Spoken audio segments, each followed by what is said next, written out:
Gianni Infantino makes $6 million a year running FIFA. That's the same salary FIFA pays the U.S. men's national team's head coach. One of them answers to a federation. The other one basically is the federation. I used to think that was an exaggeration. Then I started counting. In 2016, Infantino signed on for $1.53 million a year, plus a car, plus lodging.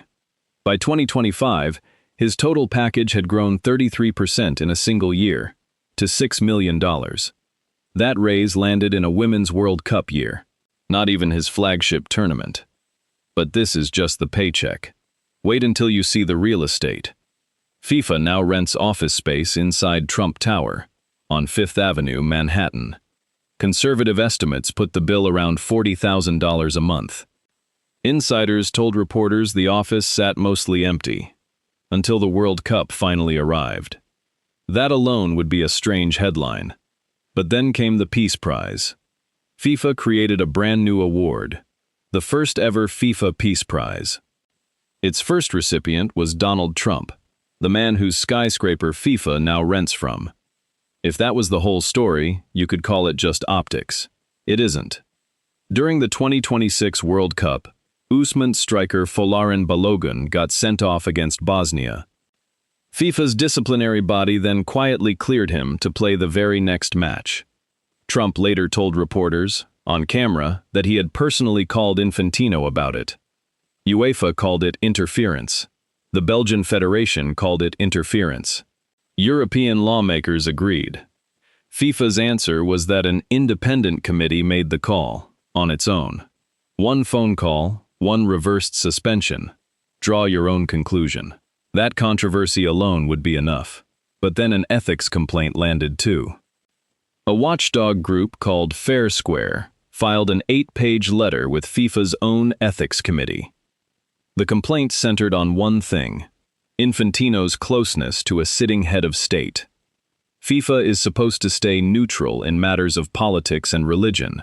That's the actual rule. Here's the thing though, none of this happened for the first time in 2026. Infantino has been rehearsing this move since Qatar 2022. Back then, he opened a press conference by accusing Western critics of hypocrisy.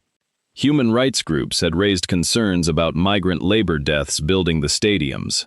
Infantino's response wasn't to answer the concerns. It was to attack the people raising them. Fast forward to 2026, and the pattern repeats, just with a bigger microphone.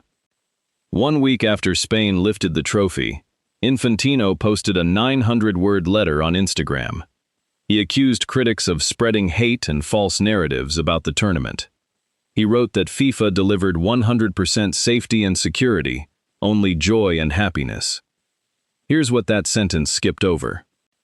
A Somali referee, Omar Artan, was denied a U.S. visa and never made it into the country. Iran's team had to relocate their entire training camp from Arizona to Mexico over the war back home. Neither of those made it into the only joy and happiness paragraph. Now, it would be lazy to make Infantino a cartoon villain here. FIFA under his watch pushed World Cup revenue past $11 billion for this 4-year cycle. A big share of that money now funds smaller federations across Africa and Asia that used to get almost nothing. The 2026 tournament expanded to 48 teams, and 150 million ticket requests came in 2 weeks. If you're a federation in a country that never used to qualify, Infantino is the reason you got a shot. That's not spin. Those countries are voting members, and their votes keep re-electing him. So here's the harder question the highlight reel skips. In 2025, Infantino tried to let confederations sell off shares in future World Cups. His pitch to member federations was blunt: sell shares now, or nobody will. UEFA said no. Several confederations threatened to boycott future tournaments over it. The plan collapsed within weeks. It's the rare fight Infantino didn't win, which is exactly why it's worth noticing how rare that is. FIFA's own statutes cap a president at 3 terms. Infantino is already finishing his 3rd. He's expected to run again in 2027 anyway, using a technicality about when his clock actually started. He ran completely unopposed in both 2019 and 2023. Nobody on the inside has the votes to stop him. Half of FIFA's 211 members are in Asia and Africa, the exact federations his money reaches first. Remember that $6 million salary from the opening line? It was never really about the number.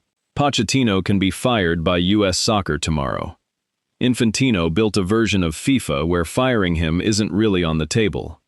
The paycheck was just the easiest way to notice the actual story.